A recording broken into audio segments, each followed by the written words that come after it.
Bueno, ya oramos y la verdad es que yo me siento muy emocionada porque percibía lo que compartía José Juan, ¿verdad? Lo que compartía Andrea y me emociona montones poder estar aquí. Hoy yo voy a compartirte algo que Dios ministró a mi corazón particularmente en este tiempo. Y bueno, ¿sabes qué? Quiero que tengas ahí tu Biblia lista mientras en Hechos 27. Pero quiero platicarte que yo había preparado para lo que te voy a compartir toda una explicación científica. Casi me tomé una clase de meteorología básica y luego le expliqué a mi esposo y a mi hija lo que iba a compartir y me dijeron: mamá, no se te entiende nada, no lo expliques así, por favor. Así es que me esforcé mucho y quiero explicarte algo. Resulta que por allá en 1991, en octubre 28, se había formado, imagínense que el mapa está aquí frente a ustedes y yo estoy así como la del clima pero atrás, ¿sí? Entonces se había formado un sistema de baja presión. Era un frente frío que haz de cuenta que sus corrientes de aire corren en contra de las manecillas del reloj y eso puede provocar que se formen ciclones. Entonces se formó un frente frío y un sistema de baja presión que venía acá de Canadá, por Canadá, ¿sí? En el Atlántico. Y entonces este sistema de baja presión, este frente frío formó un ciclón, se llama subtropical, y empezó a azotar toda la costa de Estados Unidos. Entonces viene de arriba y viene bajando, ¿no? En ese mismo tiempo había un huracán que se llamaba el huracán Grace, que se había formado acá, por acá, en el Caribe.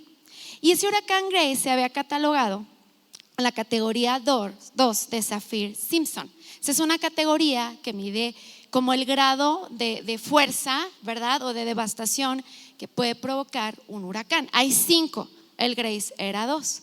Y ya sabes, tú vas oyendo en las noticias y entonces avisaron, pues el huracán Grace, ¿verdad? Ya está perdiendo fuerza y ahora solo es una tormenta tropical. Pues resulta que más o menos eso estaba pasando entre el 28 de octubre y el 1 de noviembre. Pero el 1 de noviembre hubo un cambio súbito de dirección del huracán Grace. Y eso sumado a unas corrientes de agua caliente que venían de por acá.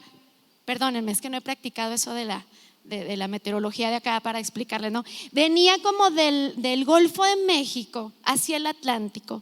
Y entonces fue devastador. Se formó una tormenta porque este sistema de baja presión, este frente frío, al chocar con el agua caliente y absorber lo que le quedaba al huracán Grace, se hizo una tormenta espantosa, un huracán de dimensiones inimaginables. Dicen que el contraste entre estas masas de aire frío y cuando está la superficie del océano caliente forma fuertes tormentas de repercusiones épicas que se le conocen como nororientales. Así fue esta tormenta. Fíjate, imagínate. Bueno, yo solo una vez he estado en el mar y no había tormenta y me mareé muy mal. Entonces yo no me quiero imaginar cómo era aquella situación. Dicen que reportaron las boyas, hay diferentes boyas que están midiendo como el oleaje. Se reportaron olas de entre 12 a 30 metros. O sea, como un edificio de 10 pisos. ¿Habrá algún edificio de 10 pisos en Durango? Más sé que no estoy segura, pero yo no creo que haya habido olas tan grandes como esas que se reportaron. Incluso el viento dice que había rachas de entre 120 hasta 165 kilómetros por hora. O sea, te embiste un carro manejado a alta velocidad cada vez que esas corrientes de aire corrían. A esta tormenta, bueno, de hecho este huracán se le conoce como el huracán sin nombre. Fue algo tan complicado de nombrar porque ya no sabían si era el huracán Grace, si era el frente frío que había bajado con este ciclón que se estaba desapareciendo o si era la convergencia de todo esto, así es que no le pusieron nombre. La mayoría de la gente lo conoce como la tormenta de Halloween, porque se dio justamente en estas fechas, ¿te acuerdas? O la tormenta perfecta. Y esta tormenta perfecta ha quedado documentada en un libro que narra justamente la situación de esta tormenta y describe la historia de un barco pesquero que se llama el Andrea Gale. Y luego este libro fue llevado a la pantalla. Yo les decía a las chicas de mi grupo de conexión: véanla por favor, porque me va a tocar compartir el domingo y quiero que me entiendan lo que digo. Entonces esa película, si no la has visto, te la recomiendo.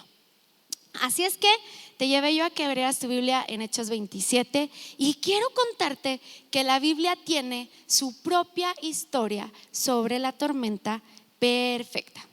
Y a lo mejor tú te estás imaginando, los que no han abierto la Biblia, ¿verdad? A lo mejor cuando piensas en una tormenta en la Biblia, la primera que te acuerdas es donde va Jesús, está con sus discípulos, van por el mar de Galilea y entonces Jesús dice: buenas noches, me voy a dormir, se acuesta y en medio ahí de la travesía se desata un vendaval y entonces ahí todos los marineros expertos querían hacer todo, se desesperan, no pueden, y Jesús, despiértate. Entonces Jesús se despierta y dice: ay muchachos, ¿es en serio? Qué bárbaros, les falta fe. Se levanta y dice: vientos, deténganse, y se para la tormenta. Y todos llegan con todo y barco y todo a salvo. Pero no, esta tormenta es la tormenta de Hechos 27. Lucas la está escribiendo y justamente fíjate que Lucas la llama como, bueno, en una de las versiones que yo leía, como una tormenta que se conocía como nororiente o noreste. ¿Te acuerdas que así te dije que se llamaba este tipo de tormentas que se llegan a presentar, fíjate, cada 50 a 100 años? Yo podría ser meteorólogo de profesión y toda la vida estar documentando tormentas y huracanes y jamás ver una tormenta de esta categoría. Así es que Pablo, Lucas y los que iban en ese barco conocieron una tormenta perfecta de esta categoría. Así es que como es un capítulo muy largo, yo quiero platicártelo, después tú lo lees en tu casa. Pues ahí está Pablo, está en una situación bien complicada, está preso, ¿sí?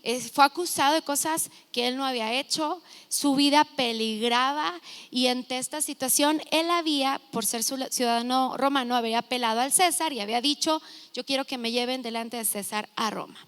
Y entonces están ahí, lo ponen a cargo de un oficial romano, el oficial Julio. Este centurión romano era impresionante. Yo me puse a documentarme ahí y era un tipo que tenía antecedentes históricos bastante como fuertes en la historia del ejército romano y tenía a cargo un equipo de élite. Entonces ellos eran los encargados de llevar a Pablo rumbo a Roma. Así es que se suben en un barco y entonces van en el barco ahí conoce Julio a Pablo. Se ve que la historia narra que se ve como que hicieron cierta amistad.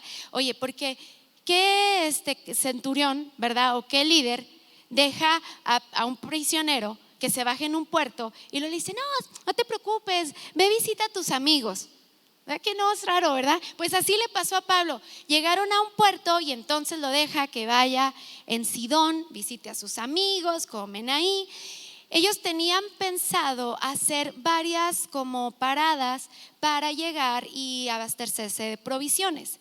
Y resulta que después que salen de Sidón, ellos empiezan a enfrentar ciertas dificultades. Había una tormenta y el viento les estaba resultando en contra.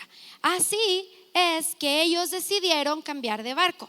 Se fueron a un barco mucho más grande y este barco dice que era un barco egipcio. Me poní a investigar y los barcos egipcios eran impresionantes. Este barco tenía el propósito de llevar trigo a Italia porque hagan de cuenta que Egipto era como el granero de Italia. Entonces era algo valiosísimo e iban en un barco muy imponente. 276 personas iban a bordo. Así es que trataron, como quisieron salir, ¿se acuerdan que les estoy platicando que había tormenta? Quisieron ir y encontrar una vía mejor, pero tuvieron que mantenerse en la costa. Había vientos súper terribles que no les permitían avanzar y entonces van ahí lentamente y dijeron: ¿sabes qué? Esto no va a funcionar, necesitamos resguardarnos. Así es que giran el barco y se van rumbo a una isla que se llama Creta. Entonces resulta que en Creta trataron, como que Creta frenaba un poquito esos vientos que venían y llegaron a la parte sur de Creta, a un lugar que se llamaban Buenos Puertos. Fíjate, más o menos estaban en las fechas estas que te estoy platicando de otoño. Dice la Biblia que había terminado el tiempo del ayuno y ese tiempo se refiere a este momento. Estaba por llegar el invierno. Era un tiempo sumamente difícil para viajar. Buenos Puertos dicen que era un lugar que no tenía un muelle muy nice, no tenía un muelle muy seguro. Era además un lugar muy frío y no era un lugar como muy cómodo o muy, ¿cómo te diré?, ideal para quedarse. Entonces ellos tenían una fuerte decisión que tomar. Mira, Pablo para este punto ya se había vuelto experto en el tema. Habían tenido muchos viajes y habían naufragado. ¿Cuántas veces te imaginas? ¿O cuántos saben? 3 veces para ese momento. Entonces, él no es que tuviera una revelación de Dios, sino que él por su experiencia les dijo: oigan, invierno ya para llegar no es buena fecha para viajar. Yo digo que mejor nos quedemos aquí. Entonces, platicando con Julio y con el capitán y el dueño del barco, se ponen a dialogar y resulta que en ese momento los vientos cesaron. Empezó a salir el sol poquito y estuvo así como muy tranquilo. Entonces Julio le dice: ¿sabes qué? Yo estoy a favor del dueño del barco y del capitán del barco, vámonos. Y su plan era llegar, haz de cuenta, esta Creta, acuérdense que yo lo estoy viendo frente a ustedes, ¿sí? Creta es una isla acá chiquita y haz de cuenta, estaban en un punto aquí, tenían que caminar poquitito a Fenice, que era la ciudad donde pensaban pasar el invierno. Entonces salieron y ya me imagino ahí navegando y le dicen a Pablo: ya ves, Pablo, tú que tenías tanto miedo, hombre, ahorita vamos a llegar. Pero mira, si tienes ahí tu Biblia, ve al versículo 14 y dice: pero el clima cambió abruptamente y un viento huracanado llamado nororiente, ¿te acuerdas que así se llamaba la tormenta perfecta? Bueno, un viento así sopló sobre la isla y los empujó al mar abierto. Los marineros eran expertos marineros. Incluso escuché una descripción de alguien que es estudioso de esta parte y él decía que fue extraordinaria y titánica la labor que ellos hicieron mientras iban en este viaje. Pero no pudieron hacerle frente a este viento y se dieron, dice la palabra en el 15, por vencido y se dejaron llevar por la tormenta. Entonces ya no van a la orilla, ya no están protegidos por la isla, están recorriendo el mar abierto, están desesperados y agotados porque se dejan llevar por la tormenta. Era tal el oleaje que ellos tenían el bote salvavidas listo y se empezó a inundar. Entonces dijeron: vamos a perder el bote salvavidas. Entonces toda la energía estaba puesta en rescatar al bote salvavidas. Lo suben finalmente ahí con ellos y entonces era tan fuerte que las tablas que tenía el barco se empezaron a separar. ¿Te imaginas? Se empezaron a separar. Entonces dice que empiezan a hacer refuerzos en el barco y bueno, tenían ahora un grave problema. Ellos tenían miedo de llegar y encallar en un lugar que tenían muchas arenas en Sirte. Entonces dijeron: ¿sabes qué? Soltemos el ancla flotante, vamos a disminuir la velocidad.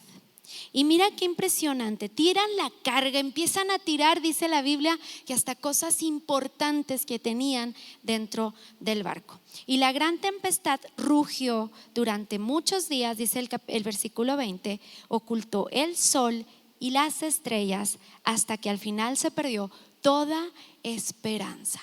Ellos no tenían brújulas, no tenían GPS, no tenían radiofaro, no podían decir aquí comunicándose desde el barco egipcio, o sea, no podían hablar con nadie. Solo podían ver las estrellas y no las veían. No sabían si era de día, de noche, por dónde salía el sol, hacia dónde debían de irse. Estaban perdidos. Marineros expertos que habían perdido toda la esperanza y nadie había comido, ¿sí? Pablo se levanta en medio de esta situación y les dice: chicos, miren, yo les dije que no saliéramos y no se los estoy echando en cara, pero quiero decirles que anoche estuve orando y me visitó un ángel y me dijo que ninguno de nosotros vamos a morir. Vamos a llegar a tierra firme. Se va a perder el barco. Vamos a llegar a una isla. Quién sabe qué isla será, pero vamos a llegar. Y entonces en medio de eso, Pablo, imagínate, está el huracán, todos ya tiraron todo, se está deshaciendo el barco y Pablo les dice: anímense. Dice: pues yo le creo a mi Dios porque a Él le sirvo y Él me dijo que así como te estoy diciendo va a suceder. Entonces ya llevaban para este punto no 1, ni 2, ni 3 días. La película que te platiqué, anoche la vio Selene, ya me dijo que ella la vio. La película que te platiqué, la historia de esta tormenta perfecta, duró del 28 al 2 de noviembre y con intensidad máxima el día 1 de noviembre. Pero ellos ya llevaban 14 días en alta mar luchando en la tormenta, sin sol, sin estrellas, sin esperanza y sin comer. A mí eso me pudo terrible. Yo no podría estar sin comer. Y es más, yo creo que no podían comer porque aparte del miedo estaban bien mareados. Entonces no podían comer. Entonces a la medianoche de ese día ellos presintieron que había tierra cerca, empiezan a tirar como una cuerda que era para medir a qué profundidad iba y resulta que rápidamente se dieron cuenta que estaban perdiendo, que estaban llegando al lugar donde la tierra era cada vez estaba más cerca de ellos y el barco podía encallar. Unos marineros les dieron pánico escénico y dijeron: oigan, ¿y si les decimos que vamos a tirar unas anclas como para vernos bien valientes, pero agarramos el bote, porque se acuerdan que ya lo habían subido, y nos escapamos? Entonces Pablo los ve y dice: Julio, estos se quieren escapar, y si ellos se van, todos nos vamos a morir. Dile al que está a su lado: los marineros se querían escapar. Estoy por terminar esta parte. Y entonces los soldados que para este punto habían tenido respeto y habían tenido temor, es decir, pero no un temor de ese que te paraliza, sino temor de en realidad saber que el Dios de Pablo era poderoso, dijeron: le creemos a Pablo. Cortan las cuerdas que sostenían el bote salvavidas y lo dejan a la deriva. Y lo siguiente que pasa es que ellos dicen: ¿saben qué? Es nuestra última oportunidad. Cortan todas las anclas, levantan las velas y a toda velocidad se dejan llevar por el viento rumbo a la orilla. Pero en ese momento, antes de lo que pensaran, encallan. Entonces está la parte de delante, la proa del barco, encallada, metida, atascada entre rocas y arena, y por la parte de atrás las olas terribles y el barco empieza a desmoronarse. Y Julio, bueno, todos los soldados vueltos locos porque eran muy responsables. Acuérdense que yo les dije que era un grupo de élite, querían matar a todos los prisioneros. Sin embargo, Julio, que apreciaba a Pablo, dijo: no los maten. De aquí en adelante el que sepa nadar se arroja. Mira, quiero que lo leamos juntos en el 43. Dice: luego les ordenó a todos los que sabían nadar que saltaran por la borda primero y se dirigieran a tierra firme. Los demás se sujetaron a tablas o a restos del barco destruido. Así que escaparon todos a salvo hacia la costa. Esta es la historia de la cual yo te quiero hablar. Yo pienso que todos hemos atravesado por tormentas en nuestra vida. Y no todas las tormentas en nuestra vida son como la tormenta que empecé a platicarte. La donde va Jesús solo dura una noche, es más, ni la noche, unas horas. Y Jesús se levanta con esa voz de poder y detiene los vientos sobre nuestras vidas.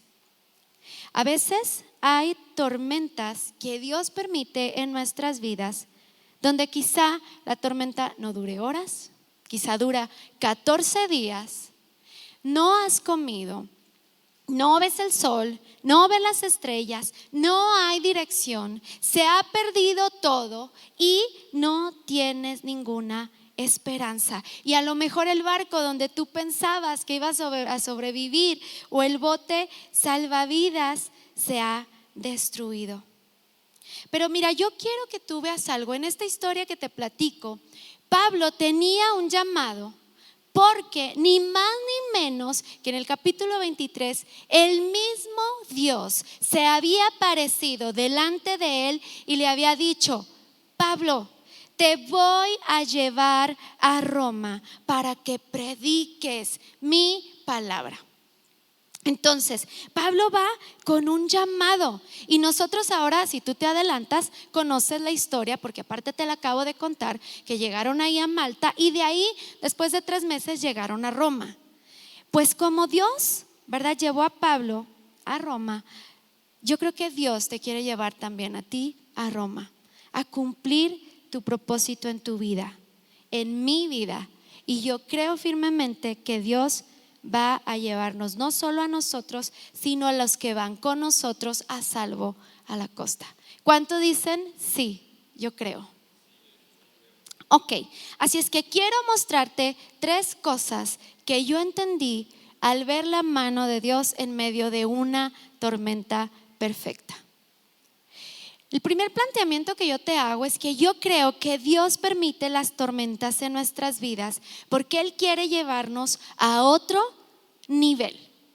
Yo me acuerdo hace tiempo en una reunión de equipo de ministerio, estábamos precisamente en este lugar y habíamos visto una predicación de un pastor que se llama Bob Sorge, y él nos predicó sobre viñas estresadas. Y él dice que estuvieron haciendo un estudio sobre los vinos de cosecha.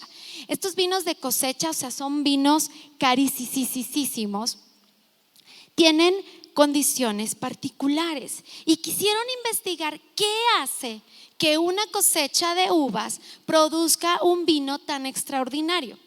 Y resulta que empezaron a hacer experimentos, incluso él decía que hicieron como una biosfera, ¿sí?, donde pusieron el mejor tipo de uvas con las mejores condiciones de viento, de luz, de oxígeno, le medían la humedad y todo esto. Y yo quiero decirte que fue fallido. La cosecha no sirvió para un vino importante. Y resulta que ellos descubrieron que estos viñedos necesitan situaciones estresadas. Las uvas necesitan estresarse. Hazme favor, una uva estresada produce un vino delicioso. Entonces necesitan aire porque sus raíces tienen que ser flexibles. Necesitan a veces sequía, porque entonces, como la uvita, ya sabes, no tiene de dónde comer agua, va más profundo y más profundo y más profundo hasta que encuentran agua, y en su camino van encontrando minerales diferentes, sales distintas, y eso produce vinos de cosecha. Yo creo que nosotros estamos viviendo tormentas porque Dios quiere llevarte a ti más profundo. Yo te quiero preguntar algo. ¿No era más fácil que si Dios le había hablado a Pablo y le había dicho: Pablo, te voy a llevar a... Bueno, creo que Dios hable así, pero le dijo: te voy a llevar a Roma? ¿No era más fácil que se subiera al barco y que Dios hubiera dicho: listo, ¡pum!, llegaron? Imagínate. Era Julio su amigo, ¿verdad? Viaje por el Mediterráneo, todo pagado, comida incluida, vista paradisiaca, comida deliciosa, y luego te paras, saludas amigos. ¿No era más fácil? ¿Por qué Dios permite que Pablo se vaya y le pase todo lo que le pasó en medio de una tormenta? ¿O Dios se le olvidarán las cosas? ¿Se le irá como la onda? Como que no tendrá muy claro para dónde nos quiere llevar. Yo quiero decirte que eso de ninguna manera sucede. Dios es soberano y sus planes no son iguales a los nuestros. Dios tiene control en medio de nuestras situaciones difíciles. Y mira, yo no veo en la Biblia nunca a Dios pidiéndole perdón a alguien por haberlo pasado por situaciones difíciles. ¿O sí? O le pidió perdón a Pablo. Ay, Pablito, discúlpame. Fíjate que es que pues se me fue el viento y ahí se hizo el nororiental y perdón. No, nunca, jamás.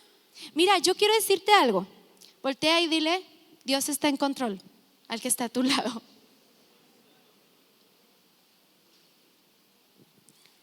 Mira, el mismo Jesús pasó por su propia tormenta perfecta. O velo en Getsemaní. No está ahí llorando. Sus lágrimas dice que era como sangre, en profunda angustia. Sabía lo que venía, sus amigos lo abandonan, están pasando una situación terrible. Y fíjate, vemos a Jesús diciendo: Padre, por favor, sácame de esta. Por favor, te pido, porque eso es lo que dice. Pasa de mí esta copa, le está clamando y le está diciendo: por favor, líbrame. Y yo no veo al Padre diciendo: ay, no, sí, Jesús, sí, ¿sabes qué? Me excedí. No, ¿sabes qué? Plan B. Mejor que no te maten y hacemos otra cosa. Claro que no. El Padre lo veía y ¿sabes qué? El Padre gemía, pero él tenía una convicción, porque Jesucristo tenía garantizada una victoria. Él iría hasta el infierno, lo destruiría para siempre, acabaría con la muerte y rescataría para siempre nuestras vidas. Entonces, Dios tiene control en medio de todas las cosas, pero quiere que nosotros vayamos más profundo. Pablo dice en Romanos 3: también nos alegramos al enfrentar pruebas y dificultades, porque sabemos que nos ayudan a desarrollar resistencia.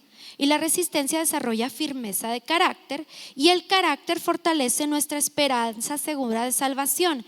Y esa esperanza no termina en desilusión, pues sabemos con cuánta ternura Dios nos ama, porque nos ha dado a su Espíritu Santo para llenar nuestro corazón con su amor.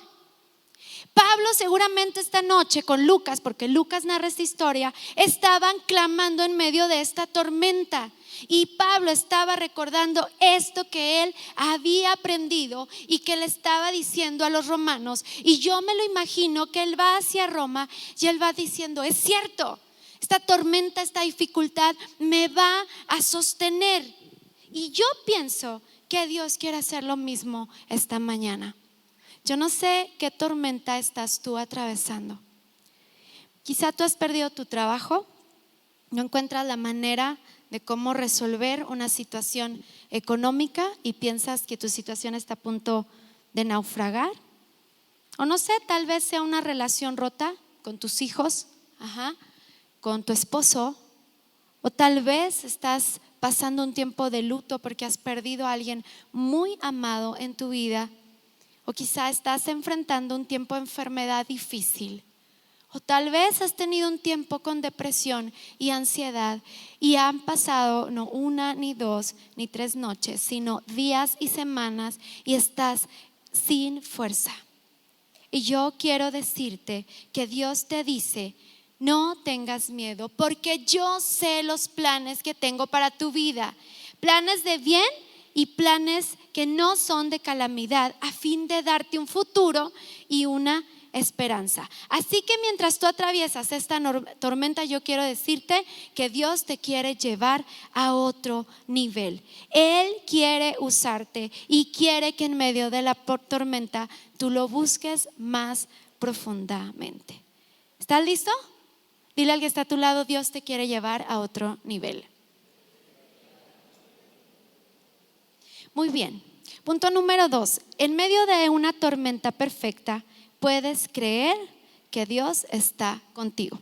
Este barco egipcio, ya te dije que era de lo mejor. Y yo me ponía a pensar en una película que salió hace muchos años, que dice mi hijo que está súper larga y que no la podría ver porque se le hace eterna, pero la película del Titanic. ¿Y te acuerdas de este barco? Este barco está diseñado con lo mejor, de lo mejor, de lo mejor.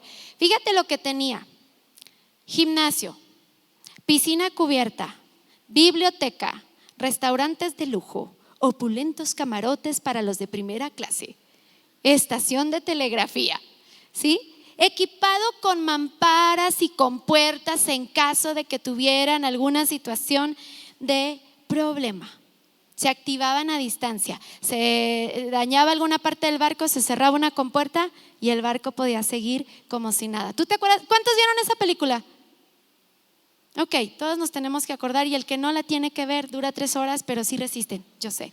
Entonces, ahí va, y entonces chocan con el iceberg y ni siquiera lo mejor de lo mejor los pudo rescatar, porque ni las compuertas pudieron detener que el barco se hundiera. Y por si fuera poco, pusieron, ¿a quién se le ocurre, verdad? Botes salvavidas de menos, porque no, el barco no estaba hecho para hundirse. Entonces ponen menos botes salvavidas y entonces la gente no pudo salir, y como iban los nice, ya sabes que se subieron ahí, iban en menos capacidad de la que podían. Gran tragedia. Pues este barco egipcio también tenía lo mejor de lo mejor, y todo fue insuficiente. Los mejores marineros, la mejor tripulación, el mejor capitán, la mejor seguridad, y no pudieron hacer nada. Y la Biblia dice que perdieron toda esperanza. Y cuando Pablo se levanta en medio de esta situación, ve lo que les dice: anímense, ninguno de ustedes perderá la vida aunque el barco se hundirá. Y ya ves lo que te conté, el ángel de Dios estuvo con él y les dijo: anímense, pues yo le creo a Dios, sucederá como él dijo, ninguno de los que vienen en este barco se perderá. Y entonces les acaba de decir esto, era una palabra para que ellos la abrazaran y dijeran: sí, Pablo, sí se arma. ¿Y qué crees que hicieron? Ahí van, ay, ¿dónde estará el bote salvavidas? Porque las olas están bien fuertes. O sea, van corriendo, después de una palabra de esta magnitud, van corriendo los marineros a ver dónde está el bote. Yo quiero decirte, yo estoy segura que si tú eres un hijo de Dios y estás atravesando una tormenta, Dios te ha dado una palabra para salir. Pero a veces estamos nosotros entre la palabra de Dios y el bote salvavidas. Sí, Señor, tú me vas a ayudar a salir. Ay, pero ¿qué haré? ¿Qué haré? ¿Por dónde? No. Y entonces nos domina la ansiedad y no sostenemos la palabra que Dios nos ha dado. Y yo recuerdo una palabra que a mí me dio en mi tiempo de juventud, en medio de una situación muy difícil, y creo que ya te la he contado, pero es que esa palabra me ha sostenido por décadas. Y dice así: cuando pases por las aguas profundas, yo estaré contigo. Cuando pases por los ríos de dificultad, no te ahogarás. Cuando pases por el fuego de la opresión, no te quemarás, las llamas no te consumirán, pues yo, el Señor tu Dios, el Santo de Israel, tu Salvador. Pues yo soy el Señor tu Dios, el Santo de Israel, tu Salvador. No tengas miedo, porque yo estoy contigo. Y Dios hoy quiere decirte que Dios está contigo. Jesús no reacciona igual frente a las tormentas. En unas se levanta y dice: detente, y todo se para. Pero en otras Dios quiere que tú te sostengas de las promesas. Y aunque Él tiene poder para detener tormentas, Él también tiene poder para sostenerte aunque la tormenta siga. Y las medidas de seguridad de tu barco pueden ser insuficientes, pero Jesús siempre es suficiente y promete estar contigo. Así es que tú puedes creer que Dios va contigo en medio de la tormenta. ¿Sí? ¿Cuántos están aquí conmigo todavía en la historia del barco? Muy bien. Estoy por terminar. Este es el último punto. En medio de la tormenta perfecta, Dios rescatará tu vida para que tu propósito. Dios rescatará tu vida para que cumplas tu propósito. Para este punto de la predicación, yo creo que tú ya te diste cuenta, ¿verdad?, que me gustan las películas, ¿verdad? O sea, ya mencioné 2, ya les dejé 2 de tarea. Ok. ¿Cuántos necesitan sanidad por las traumas que nos ha dejado Hollywood? Nadie levantó la mano. 2, 3. Bueno, yo les voy a asegurar que bastante de ustedes necesitan sanidad, y al final voy a pedirle a los líderes que oren por esa situación. Pero quiero que vuelvas a la escena del Titanic. Se deshace, barcos, se está riendo acá Carlos de mí. Se deshace el Titanic. Se está hundiendo el barco. Y ahí están Jack y Rose y saltan, ¿verdad? Y entonces están en el mar frío y está la tabla y se sube Rose. Se quiere subir Jack. Y no cabe en la tabla bendita. Y yo te quiero decir, ¿cuántos piensan que sí cabía? Sí cabía. O sea, los ingenieros, ayúdenles. Sí cabía en la tabla. Pero entonces, Jack, ahí está Jack agarrado en la tabla. A su amada princesa la deja arriba. Y entonces Rose se queda sostenida ahí, ¿verdad? Ahora, fíjate algo bien particular que yo pensaba mientras reflexionaba en estas historias hollywoodenses de traumas míos de los barcos. Está ahí Rose y Rose no se salvó porque se subió al bote salvavidas. Por amor se queda en el barco, pero vive porque se queda arriba de la tabla, ¿ok? En medio de un pedazo destruido del barco. Estas historias que te he contado, ¿verdad? De las películas del terror, como la de Andrea Gale, el barco pesquero que te conté de la tormenta perfecta, se pierde. Ayer Selene me mandaba un sticker así de llanto profundo porque se murió. Alerta spoiler, se mueren todos. Si la vas a ver ya te la platiqué, lo siento. Sí, en la del Titanic también naufragan y se mueren. Y solo algunos se rescatan, pero el barco se perdió.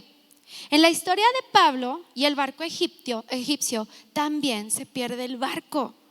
Entonces yo quiero decirte que es probable que en nuestra propia historia también haya momentos donde se pierda el barco.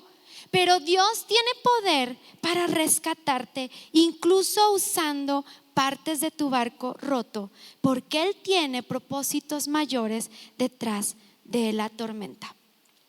Ahora, volvamos a Rose y mis traumas.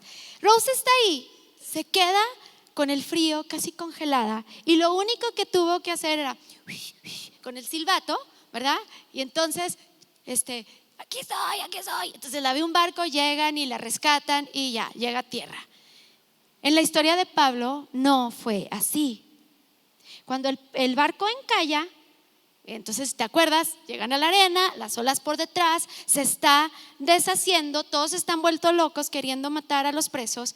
Y entonces el capitán les dice, o sea, mira, yo quiero que veas algo. La tormenta continuaba, no se había terminado, ¿sí? O sea, el barco encallado y se está deshaciendo porque están las olas terribles. Entonces la tormenta continúa. Y mira lo que le dice el capitán. Miren, los que sepan nadar, láncense, pero ya. Y los que no sepan nadar, también aviéntense, porque este barco se va a destruir y agárrense de lo que puedan. Yo quiero que veas algo. Había gente que no sabía nadar en un barco.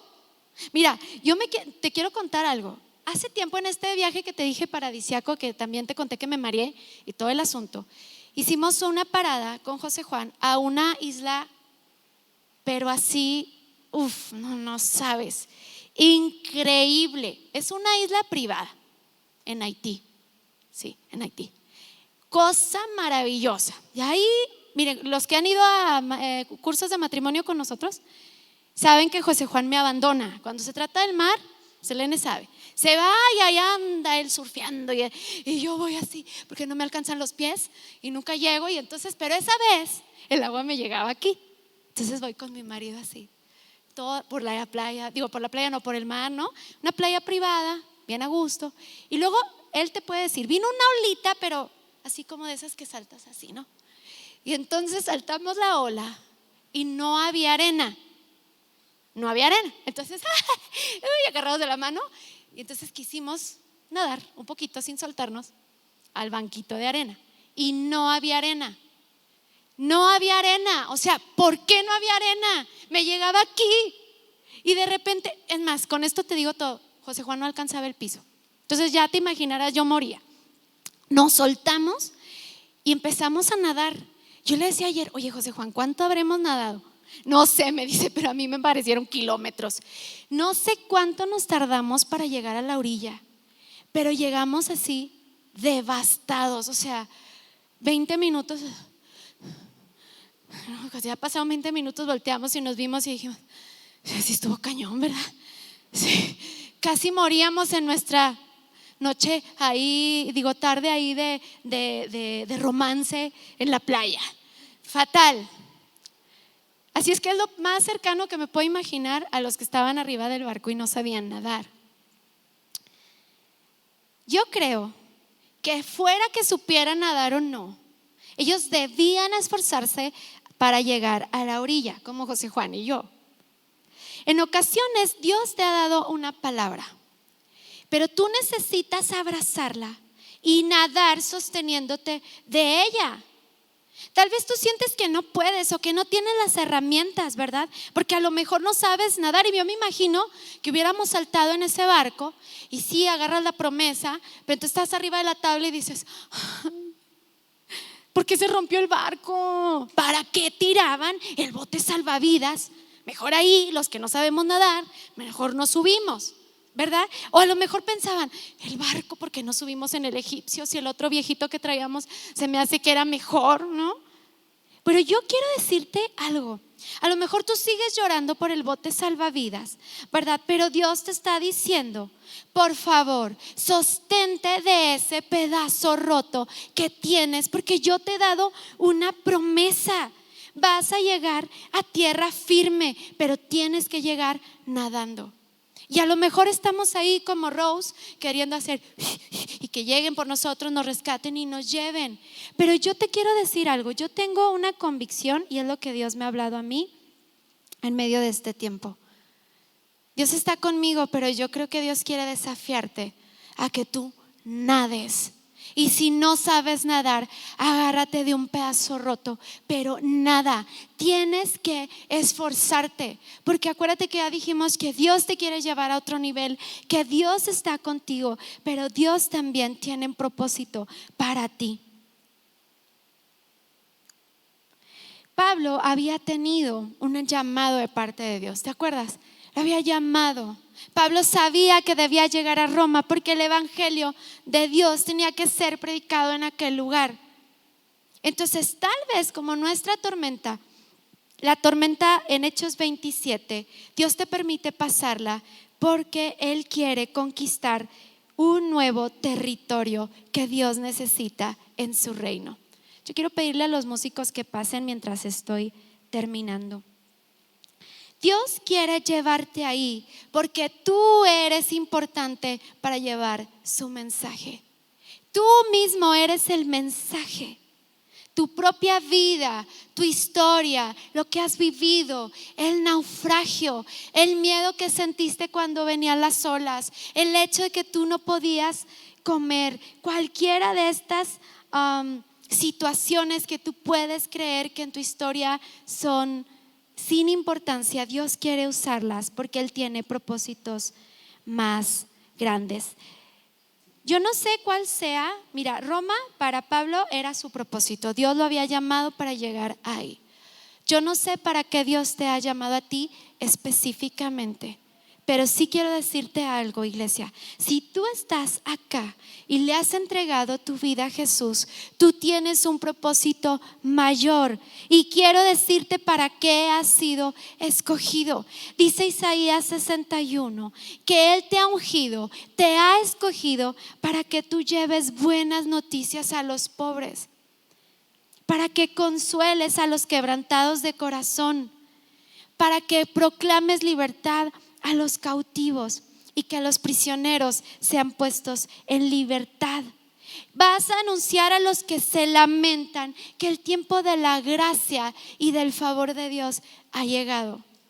Y yo quiero que tú puedas ver en medio de este tiempo que Dios tiene un propósito más grande y Dios quiere usar tu vida. Yo no sé cuál sea la tormenta que tú estás atravesando. No importa si estás roto, no importa si tu barco se perdió, no importa ni siquiera por qué se ocasionó la tormenta, no importa si tuviste miedo o no, no importa si tú crees que sabes nadar o no. Yo te quiero pedir que no importa lo que tú pienses, Dios te va a llevar a Roma a cumplir tu propósito. Porque aunque tú estés en medio de esta tormenta y pienses que vas a morir en alta mar, no va a ser así, porque Dios va a cumplir sus planes. Así es que esfuérzate por poner tus pensamientos alineados con la palabra que Dios te ha dado, con el propósito que Él te ha dado, y nada hasta la orilla, porque vas a llegar a salvo.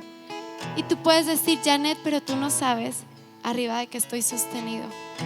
Es simplemente un tronco, es un pedazo de madera y no sé nadar. Pero en ese momento yo te animo que hoy puedas levantar tus ojos y confiar en Dios, como decía José Juan, saber que de Él viene su socorro, y que recuerdes lo que Pablo dijo: no importa lo que se sintiera arriba del barco, no importa que tú sientas que vas a naufragar, no importa lo que tus ojos vean, va a suceder como Dios lo dijo. Así es que salta al agua y sostente del tronco de madera, pero por sobre todas las cosas, pon tus ojos en las promesas de Dios y esfuérzate por llegar a la orilla, confiando que Dios hará lo que prometió. Amén. Así es que mira, yo pensaba en mi propia vida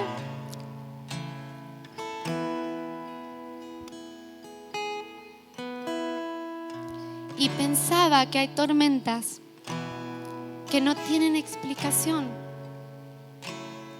Un día te despiertas y te dan un diagnóstico adverso que marca tu vida. Un día te despiertas y descubres, no sé, una infidelidad en tu esposo. A lo mejor estás pasando y dices, he tomado todos los medicamentos que me ha dicho la doctora, estoy tomando terapia, estoy haciendo todo lo posible y no puedo salir de esta depresión y de esta ansiedad. O a lo mejor ves que tus finanzas no tienen solución. Yo no sé cuál sea la tormenta que tú estás atravesando hoy, pero Dios quiere que hoy lo busques con mayor profundidad. Dios quiere que hoy puedas creer que Él está contigo, pero Dios también quiere que hoy te esfuerces.